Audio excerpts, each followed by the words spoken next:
Hey, welcome back to Fitness Training Tips. I'm here with Herbie. Hello, Herbie. Okay, man.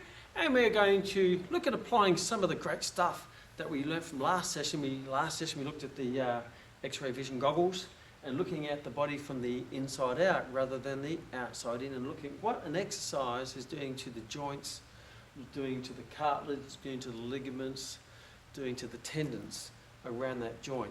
And lastly, look at what it's actually doing to the muscles. But this session we're going to be looking at shearing forces. So we're going to go a little bit more specific about different forces that go through the body.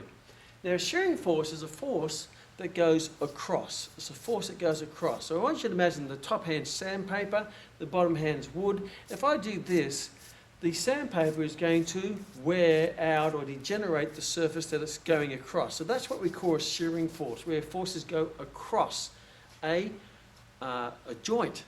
And we're going to use the word joint because that's what we're looking at today in the fitness training tips session. What do you reckon, Herbie? Absolutely, okay, man. Okay, so when you're looking at exercises that put a force across a joint, you're creating what we call a shearing force across that joint, which can be detrimental to the joint, particularly if that shearing force is highly repetitive. You know, it creates a lot of accumulation of repetitive shearing forces because they would just cause a wear and tear on that joint.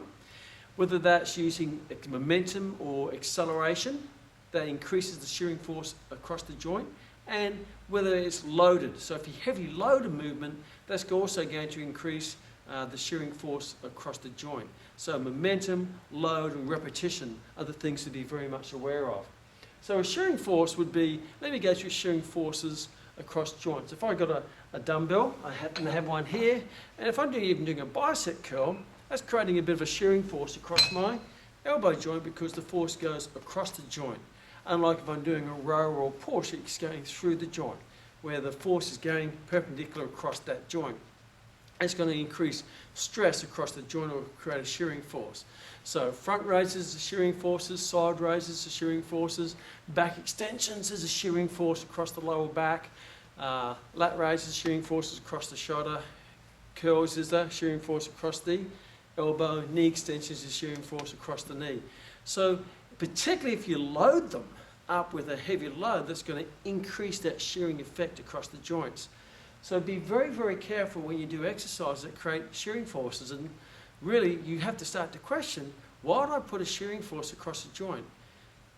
What would be the benefit of that? Yes, you train the muscle, but you're compromising the joint, or could be degenerating the joint, which will lead to a condition such as wear and tear arthritis or tendonitis, whatever it might be, where it may actually get to the stage where you can no longer do that exercise and no longer train that muscle because the joint now becomes completely compromised. So shearing forces are, again, to wrap up, a force that goes across a joint. And a lot of the exercises you come across in the fitness profession, unfortunately, create shearing forces across joints. And some of them are not very highly loaded, but if you do that repetitively, it will still cause a cumulative detrimental effect. But particularly when you start loading those shearing forces up across the joint, that's going to accelerate the wear and tear at that joint that can lead to tendonitis, osteitis, capsulitis, or just general wear and tear of the joint. And that's the last thing we're going to do. We need to protect the joints while training the muscles. Don't train the muscles while compromising the joints. And one of those wear and tear type movement patterns is what we call shearing forces, which is very much expressed through lots of the traditional exercises, more the supplementary exercises or the isolated exercises. Most isolated exercises create shearing forces. Most compound exercises either cause compression or traction forces, which keeps the joints in alignment, which is a good thing, rather than a shearing force that takes the joints a bit out of alignment and cause that shearing effect across the joint.